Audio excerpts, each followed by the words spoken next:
अस्सलाम वालेकुम व्यूअर्स। आज हम स्टडी करने वाले हैं chapter number 3। The name is motion and force.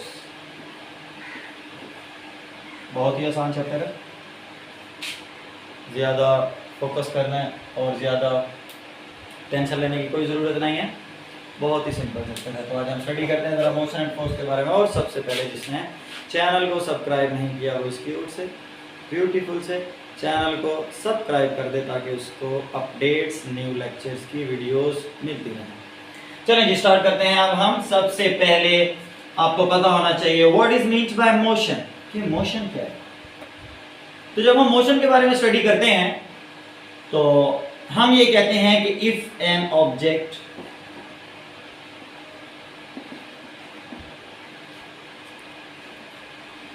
is changing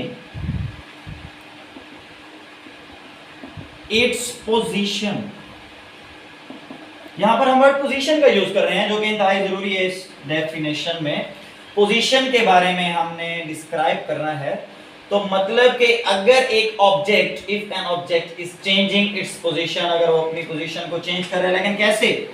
with respect to its surrounding, अपने सराउंडिंग के लिहाज से। अगर एक ऑब्जेक्ट अपने सराउंडिंग के लिहाज से अपनी पोजीशन को चेंज कर रहा है तो उसके बारे में हम क्या कहते हैं कि object at the same time motion में।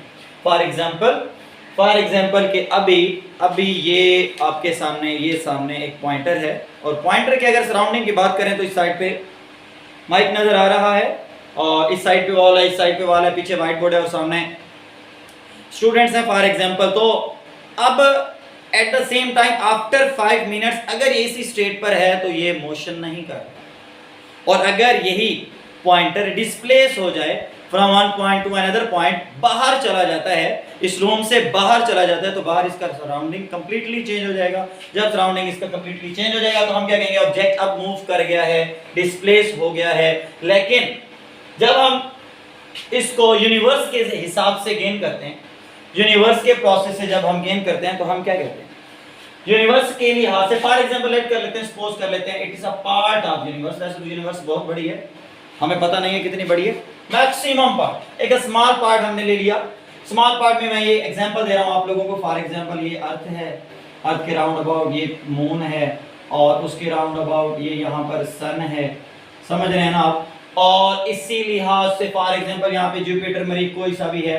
तो ये यूनिवर्स हमें क्या बताती है कि in this universe everything is in a perpetual motion, हर चीज ना खत्म होने वाली मोशन में। अब अगर हम देखें तो हमारे इस्लाम के मुताबिक से अर्थ स्टेट में है, रेस्ट में है और अर्थ के राउंड अबाउट सन मूव कर रहा है। अब मून अपने ऑर्बिट में रोटेट कर रहा है, सन अपने ऑर्बिट में रोटेट कर रहा है और फॉर एग्जांपल ये कोई भी प्लेनेट है, जुपिटर है, मरीख है, जो भी है, वो अपने प्लेनेट में रोटेट कर रहा है, अर्थ अपने प्लेनेट में रोटेट कर रही है। कहने का मतलब ये कि everything is in this universe is in a perpetual motion. जो भी इस यूनिवर्स के अंदर चीजें हैं परपेचुअल मोशन में, ना खत्म होने वाली मोशन में। समझ रहे हैं ना आप बात को? तो उसी लिहाज से इस चैप्टर के अंदर मेरा बेटा एक और बात ये है जो खास तौर पे आप लोगों ने माइंड में रखनी है। जो हमने मोशन स्टडी करनी है वो मोशन बेटा हमेशा लीनियर होगी। Linear in a linear mean object की मोशन हमेशा स्ट्रेट लाइन में होगी, स्ट्रेट लाइन के अंदर मोशन होगी। तो इस पूरे चैप्टर के अंदर जब हम मोशन को डिस्कस करते हैं तो object will be in a straight line, object straight line के अंदर मूव करेगा। तो मोशन की मेरा बेटा आपको एग्जांपल समझ आ गई है कि इफ एन डेफिनेशन समझ आ गई है। If an object is changing its position with respect to its surrounding, तो उसे आप किस चीज का नाम देते हैं? मोशन का नाम देते हैं। और मैं एक और इससे पहले आपको एक और डेफिनेशन बता दूं जिसको रेस्ट का नाम दिया जाता है। तो रेस्ट में क्या होगा कि अगर कोई भी ऑब्जेक्ट है, फॉर एग्जांपल जैसे यहां पर एक ऑब्जेक्ट था जो कि अपनी पोजीशन को चेंज कर रहा था with respect to its surrounding. जब एक ऑब्जेक्ट रेस्ट की हालत में होता है तो हम क्या कहते हैं कि if an object do not changing its position with respect to its surrounding. तो ये कंप्लीट डेफिनेशन बेटा किसकी बन जाएगी? रेस्ट की। फॉर एग्जांपल इसके लिए आप एक एग्जांपल ले लेते हैं कि book is lying on a table. एक बुक जो है वो कहां पड़ी हुई है बेटा? Book is lying on a table. एक जो बुक है वो टेबल के ऊपर पड़ी हुई है। अब वो जो टेबल के ऊपर पड़ी हुई है तो अपना सराउंडिंग बिल्कुल चेंज नहीं कर रही, पर स्टेट ऑफ रेस्ट में, जब स्टेट ऑफ रेस्ट में है then we can say that ये जो बुक है it is not changing its position, ये अपनी पोजीशन को चेंज नहीं कर रहा, जिसकी वजह से हम कहते हैं ऑब्जेक्ट कौन सी हालत में है, रेस्ट की हालत में है। खैर आपको बेटा मोशन और रेस्ट क्लियर हो गया, तो आज थोड़ा सा फर्दर इन्हीं से रिलेटेड एक और डेफिनेशन है जो मैं आपको क्लियर करूं, जिसका नाम है रिलेटिव मोशन। अब रिलेटिव मोशन में बेटा हम क्या करते हैं, हम रिलेट करते हैं किस किस को बेटा, हम मोशन को भी रिलेट करते हैं और बेटा हम रेस्ट को भी रिलेट करते हैं, मोशन को भी रिलेट करेंगे और बेटा रेस्ट को भी रिलेट करेंगे। फॉर एग्जांपल मैं ये कहता हूं if a body same at the condition of rest as well as motion then it is non in a relative motion, तो फिर वो रिलेटिव मोशन में होगा। फॉर एग्जांपल हम एक बात करते हैं, a person is sitting in a moving car, एक कार के अंदर, एक चलती हुई कार के अंदर अगर एक शख्स बैठा हुआ है तो he will be in a relative motion, वो रिलेटिव मोशन में होगा with respect to its outsider observer, बाहर रहने वाले ऑब्जर्वर के लिहाज से मेरा बेटा वो कौन सी हालत में होगा, वो रिलेटिव मोशन के अंदर होगा। जब रिलेटिव मोशन की बात आई है तो जरा देखें, the person is at a state of rest, he is not moving, the person is state of rest, किसके लिहाज से, जब एक बाहर वाला ऑब्जर्वर उसको बाहर से देख रहा होता है, ऑब्जर्व कर रहा होता है, तो फिर हम क्या कहते हैं, वो आदमी कार के अंदर बैठा हुआ है and the car is moving, तो वो कार मूव कर रही है। देन एट अ स्टेट, अगर दोनों को लिहाज से देखा जाए, दोनों के लिहाज से देखा जाए, the person is at a state of rest and the car is at a state of motion, so it will be non, it will be the example of relative motion. May be students ये आप लोगों को clear हो गया होगा। तो थोड़ा सा फर्दर मजीद आगे चलते हैं, जरा फोर्स के बारे में हम डिस्कस करते हैं कि फोर्स क्या होती है। तो बेटा देखें फोर्स क्या होती है, जरा फोर्स को डिस्कस करते हैं। मैं आप लोगों को कहता हूं कि फोर्स जो है, force is a thing which tries to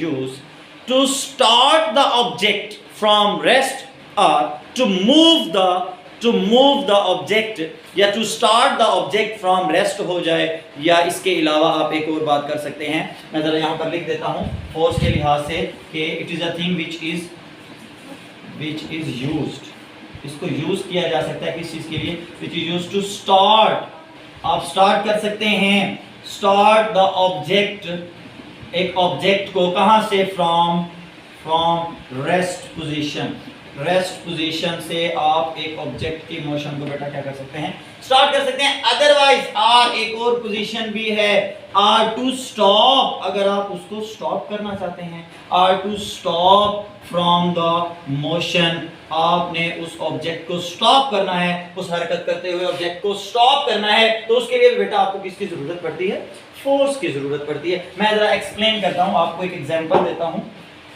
example के लिहाज से मैं कहता हूं, फॉर एग्जाम्पल बेटा ये एक इंक्लाइंड प्लेन है, सरफेस ऑफ द ग्राउंड, ये बेटा हाइट हो गई, यहां पर मैंने एक ऑब्जेक्ट रखा हुआ है, फॉर एग्जाम्पल ये एक बॉल है, बॉल को मैंने यहां पर रख दिया है, अब मैंने बॉल को मूव करना है, eight the same time, at this time ये जो ऑब्जेक्ट है ये बेटा रेस्ट की हालत में है। क्लियर हो गया, क्योंकि ये अपनी पोजीशन अपने ऑब्जर्वर्स के लिहाज से चेंज नहीं कर रहा, तो जैसे ये रेस्ट की हालत में पड़ा हुआ, मैं क्या करता हूं, इसके बैकवर्ड साइड पर फोर्स अप्लाई करता हूं, जैसे मैं इसकी बैकवर्ड साइड पे फोर्स अप्लाई करता हूं, ऑब्जेक्ट बिगिंस टू स्टार्ट, ये पहले कौन सी हालत में था बेटा, रेस्ट की हालत में था, रेस्ट पोजीशन पे था, अब हमने क्या किया, इसको स्टार्ट करवा दिया, इसकी मोशन को बेटा हम स्टार्ट करवा रहे हैं, कैसे कि मैंने इसके ऊपर बेटा फोर्स अप्लाई की और ऑब्जेक्ट ने मूव करना स्टार्ट कर दिया, अंडरस्टैंड, यहां पर आ गया। तो जैसे ये यहां पर आ गया, अगर मैं क्या करना चाहूं बेटा, इसको स्टॉप करवाना चाहूं, तो मैं क्या करूंगा, इसके अपोजिट, अब ये एक मूविंग ऑब्जेक्ट हो गया, ये यहां पर आपके पास एक मूविंग ऑब्जेक्ट है, आप अगर इस मूविंग ऑब्जेक्ट को आपने क्या करवाना हो, स्टॉप करवाना हो, तो आप इसके अपोनेंट डायरेक्शन में बेटा क्या लगाएंगे, फोर्स लगाएंगे और इस ऑब्जेक्ट को आप स्टॉप कर देंगे, फिर ये ऑब्जेक्ट रुक जाएगा, समझ रहे हैं ना। तो मेरा बेटा फोर्स क्या है, जो किसी रेस्ट में पड़े हुए ऑब्जेक्ट को या तो मूव करवाए या किसी मूव होते हुए ऑब्जेक्ट को बेटा कौन सी हालत में लेके जाए, रेस्ट की हालत में लेके जाए, तो उसके लिए हम एक वर्ड यूज करते हैं फोर्स का। ये पॉइंट क्लियर हो गए मेरे बेटा, अब आपको मोशन, रेस्ट और इसके अलावा रिलेटिव मोशन, इन तमाम की डेफिनेशंस तो हो चुकी हैं क्लियर। अब जरा हम अपने टॉपिक पे जाते हैं, ये था इस चैप्टर का ओवरव्यू। अब हम जरा अपने टॉपिक पे जाते हैं, फर्स्ट टॉपिक पे, जिसका नाम है बेटा डिस्प्लेसमेंट। तो जरा हम डिस्प्लेसमेंट के बारे में पढ़ते हैं। ये डिस्प्लेसमेंट क्या है, बड़े अच्छे से समझिएगा, बहुत ही आसान है डिस्प्लेसमेंट।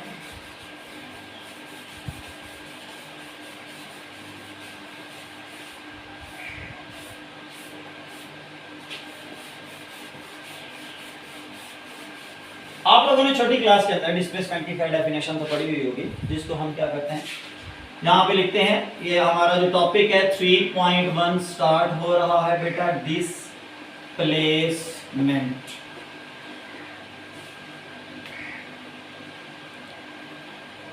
छोटी क्लास में आप लोगों ने डिस्प्लेसमेंट की क्या डेफिनेशन पढ़ी थी? डिस्प्लेसमेंट की डेफिनेशन आपने क्लास 9 के अंदर पढ़ी थी, चैप्टर नंबर 3 के अंदर, कि क्या कहा था कि दी shortest distance between the two points के दरमियान का जो शॉर्टेस्ट डिस्टेंस होता है, आप उसे क्या कहते हैं बेटा? डिस्प्लेसमेंट। लेकिन फर्स्ट ईयर में थोड़ा सा इसको फील करते हैं, जरा समझते हैं डिस्प्लेसमेंट है क्या बेसिकली। ये तो हमें क्लियर हो गया, हमने आइडेंटिफाई कर लिया कि जो शॉर्टेस्ट डिस्टेंस होता है, कोई से भी दो पॉइंट्स ले लिए जाएं, उनके दरमियान का जो शॉर्टेस्ट डिस्टेंस होगा उसको डिस्प्लेसमेंट कहते हैं। लेकिन जरा फील करते हैं, बात तो समझते हैं कि डिस्प्लेसमेंट, ये जो वर्ड है ना बेटा, ये निकला हुआ है डिस्प्लेस।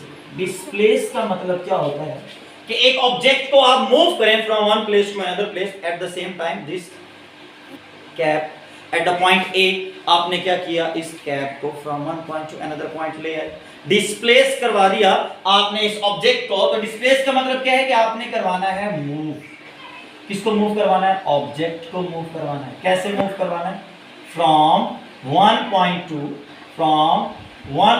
टू अनदर पॉइंट, एक पॉइंट से दूसरे पॉइंट की तरफ बेटा आपने उस ऑब्जेक्ट को मूव करवाना होगा। तो मतलब आपने उसको डिस्प्लेस कर दिया, उसको उसकी जगह से हिला दिया, एक जगह से दूसरी जगह आप उसको लेकर चले गए, तो ऑब्जेक्ट क्या हो गया बेटा? डिस्प्लेस हो गया।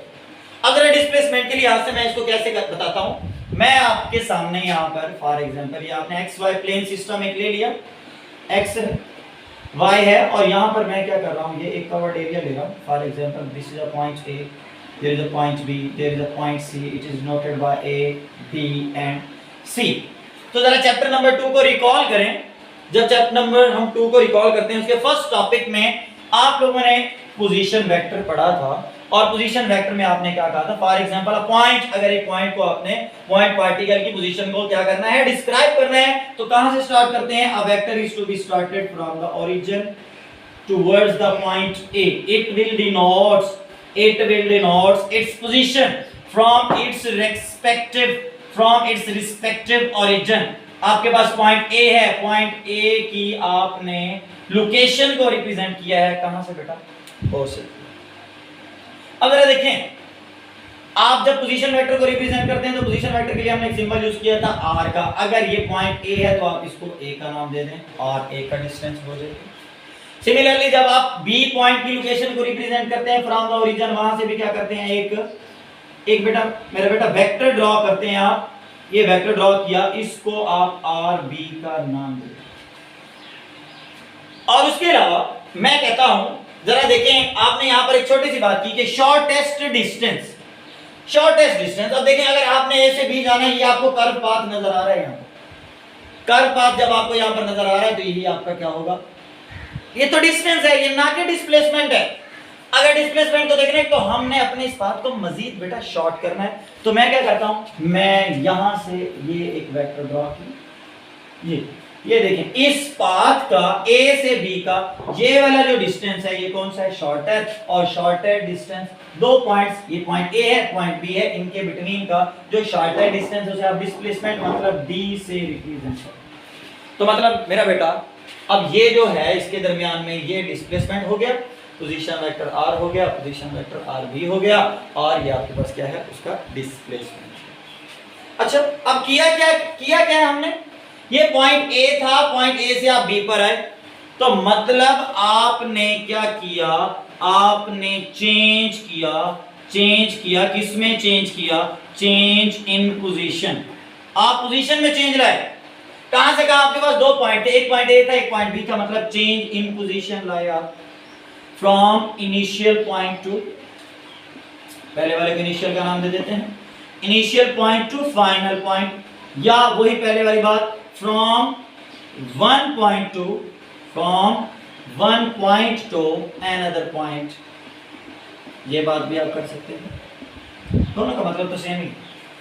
चेंज कर देना है बेटा पोजीशन, किसकी पोजीशन बेटा, ऑब्जेक्ट की पोजीशन को आपने क्या करना है, डिस्प्लेस करना है, चेंज करना है। कहां से कहां, अगर ये आपके पास इनिशियल है तो यही वाला आपके पास क्या बनेगा, फाइनल बनेगा। तो आप जरा देखें, ये डिस्प्लेसमेंट, डिस्प्लेस किया आपने, डिस्प्लेस किया ऑब्जेक्ट को, जब डिस्प्लेस करते हैं ऑब्जेक्ट को तो मतलब उस ऑब्जेक्ट की पोजीशन को बेटा आप क्या करते हैं, चेंज करते हैं from one point to another point, बात वही होगी, तो मतलब क्या बन जाएगा, डिस्प्लेसमेंट। अब जरा अपने माइंड में लाएं, अगर इस डायग्राम को मैं ऑब्जर्व करूं, आप लोग क्या करते हैं, आप लोगों ने चैप्टर नंबर 2 के अंदर head to tail rule method पढ़ा।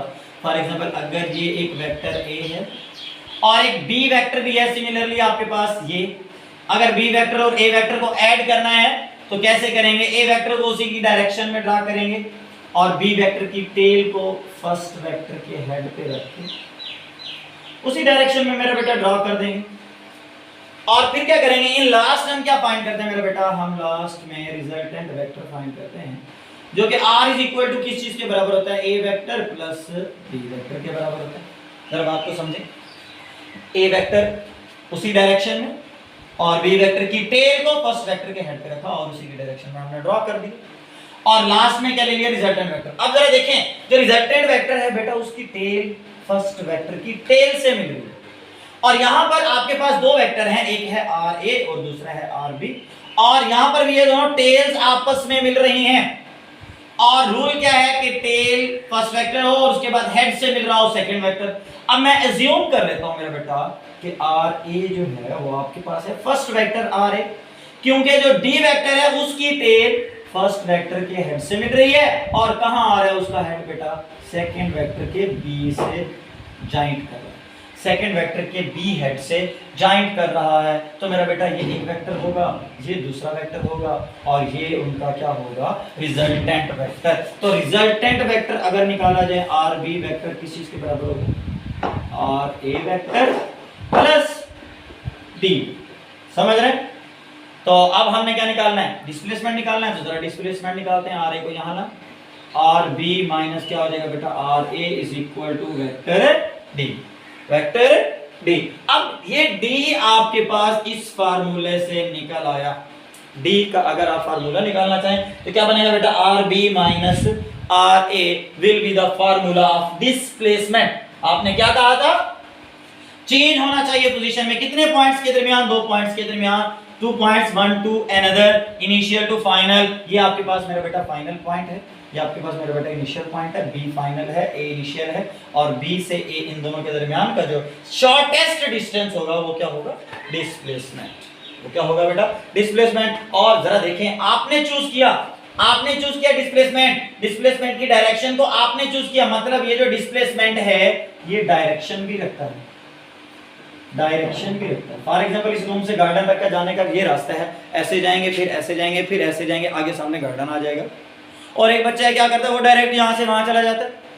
अब देखिए ये जो था ये उसका डिस्टेंस था, लेकिन ये वाला जो है ये शॉर्टर है, इंतहाई शॉर्टर। तो ये ए पॉइंट और वो गार्डन, रूम से गार्डन का ये दो पॉइंट बन गए, और इनके दरमियान ये जो स्ट्रेट लाइन में बेटर डिस्टेंस होगा, इसको आप किस चीज का नाम देंगे, डिस्प्लेसमेंट का नाम देंगे। बात को माइंड में रखिएगा कि displacement always will be in a straight line में होगा मेरा बेटा। इसकी डायरेक्शन, इसकी जो लाइन है वो कर्व्ड नहीं हो सकती, हमेशा जो लाइन होगी बेटा स्ट्रेट लाइन। और इस चैप्टर के स्टार्ट में हमने पढ़ा था, इस चैप्टर के अंदर हम जितनी भी मोशन को डिस्कस करेंगे वो सारी की सारी लीनियर होगी। तो कह रहा है आपके पास डिस्प्लेसमेंट का फार्मूला निकला। अब डिस्प्लेसमेंट के लिए डायरेक्शन चाहिए होता है, तो मतलब ये जो डिस्प्लेसमेंट है एक वेक्टर क्वांटिटी है बेटा, और वेक्टर क्वांटिटी में दो बातों का पता होना चाहिए कि वेक्टर क्वांटिटी में मैग्नीट्यूड भी होती है, और मेरा बेटा वेक्टर क्वांटिटी में डायरेक्शन भी होती है।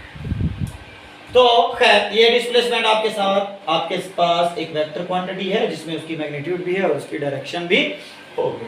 खैर अच्छा, ये एक और बात, ये जो डिस्प्लेसमेंट है बेसिकली ये मेजरमेंट करता है, किसकी मेजरमेंट करता है, किसकी मेजरमेंट करता है, शॉर्टेस्ट डिस्टेंस, मतलब डिस्टेंस की मेजर करता है, मतलब इसमें आप लेंथ की मेजरमेंट करते हैं।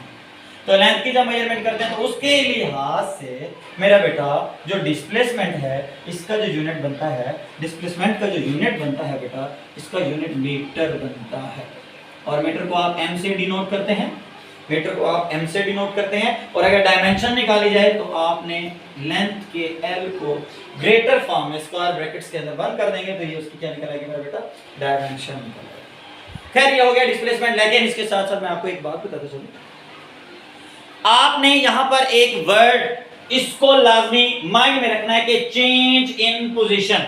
अगर चेंज इन पोजीशन होगा दो पॉइंट्स के दरमियान, अगर ऑब्जेक्ट डिस्प्लेस होगा तो ही मेरा बेटा डिस्प्लेसमेंट कवर होगा। फॉर एग्जांपल मैं आपको एक एग्जांपल दे रहा हूं कि मेरे पास क्या है, एक बेटा क्या है मेरा बेटा, एक बॉल है, स्क्वॉश बॉल है, टेनिस बॉल है, कोई भी, मैं क्रिकेट बॉल ले लेता हूं फॉर एग्जांपल, कोई भी एक बॉल है, उसको मैंने फ्रॉम ए पॉइंट से ऐसे थ्रो किया सीधा ऑन द वॉल, वो बॉल ऐसे गई और कोलाइड करने के बाद दोबारा कहां आ गई मेरा बेटा, पॉइंट 1 पर ही आ गई। तो मतलब अगर मैं देखूं तो उसका इनिशियल पॉइंट आर आई भी ए है और आफ्टर कोलिजन आर बी मतलब आर एफ भी उसका पॉइंट बेटा क्या है, ए है। तो अगर मैं इसका डिस्प्लेसमेंट फाइंड करना चाहूं तो d is equal to R F minus R I बनेगा। आर एफ मतलब ए और आर आई भी बेटा मतलब ए में से चला जाएगा, क्या आ जाएगा, 0। तो इसका मतलब ये हुआ कि टोटल डिस्प्लेसमेंट जो होगा, डिस्प्लेसमेंट की बात हो रही है, डिस्टेंस की बात नहीं हो रही मेरा बेटा, डिस्प्लेसमेंट की बात हो रही है, ये जिसका टोटल डिस्प्लेसमेंट होगा फ्रॉम पॉइंट ए से अगेन कोलिजन के बाद अगेन पॉइंट ए पर आया, तो मतलब ए पर ही था और अगेन ए पर आया, तो मतलब उसने पोजीशन तो चेंज ही नहीं की। पोजीशन में चेंज आएगा तो डिस्प्लेसमेंट होगा, लेकिन वो ए से स्टार्ट हुआ अगेन ए पर आ गया, उसने अपनी पोजीशन चेंज नहीं की, तो मेरा बेटा उसका डिस्प्लेसमेंट क्या होगा, 0। तो हाँ इसने डिस्टेंस कवर किया है लेकिन डिस्प्लेसमेंट इसका बेटा क्या होगा, 0। हाँ अगर ये अपनी पोजीशन को डिस्प्लेस कर लेता, चेंज कर लेता, तो फिर मेरा बेटा यहाँ पर डिस्प्लेसमेंट 0 ना आता। अच्छा जी ये क्लियर हो गया। अच्छा एक बात और मैंने आपको बताया, ये जो डिस्प्लेसमेंट होता है मेरा बेटा, ये जो डिस्प्लेसमेंट होता है ये स्ट्रेट लाइन में होता है। तो इसकी ये जो लाइन है ये मैग्नीट्यूड को रिप्रेजेंट करती है और बेटा ये एरो हेड जो है ये उसकी डायरेक्शन को रिप्रेजेंट करता है बेटा, डायरेक्शन को रिप्रेजेंट करता है। और उसके अलावा ये जो लाइन है उसकी ये हमें किस चीज को रिप्रेजेंट करती है, मैग्नीट्यूड को रिप्रेजेंट करती है। और क्लियर हो गया। अब ये यहाँ ये मेरा बेटा डिस्प्लेसमेंट था, इसको मैं अगेन रिपीट कर रहा हूँ। डिस्प्लेसमेंट का मतलब होता है बेटा, ये वर्ड निकाला है हमने डिस्प्लेस से, और इसका मतलब क्या है कि ऑब्जेक्ट ने मूव करना from one point to another point. मेरा बेटा ये डायग्राम बनानी है, आर ए है और डी है और डी है, आर बी आपके पास रिजल्टेंट आएगा, इन दोनों का सम निकाल लेंगे, डिस्प्लेसमेंट निकाल लेंगे। डिस्प्लेसमेंट के बारे में बताया कि ये कौन सी क्वांटिटी है, वेक्टर क्वांटिटी है, इसमें मैग्नीट्यूड भी होगी और इसकी डायरेक्शन भी होगी। अच्छा तो मेरा बेटा डिस्प्लेसमेंट की सबसे अहम जो डेफिनेशन है वो ये है कि change in position from initial point to another point या फाइनल पॉइंट या from one point to another point, जब एक भी ऑब्जेक्ट, कोई भी ऑब्जेक्ट अपनी पोजीशन को एक पॉइंट से दूसरे पॉइंट में चेंज कर देता है तो वो क्या कहलाती है, डिस्प्लेसमेंट। और मैंने कहा डिस्प्लेसमेंट हमेशा कौन सी लाइन में होता है बेटा, स्ट्रेट लाइन, ये कर्व पाथ में नहीं हो सकता। और इसका यूनिट मीटर है, इसको m से डिनोट करते हैं, डायमेंशन इसकी l है। क्लियर हो गया।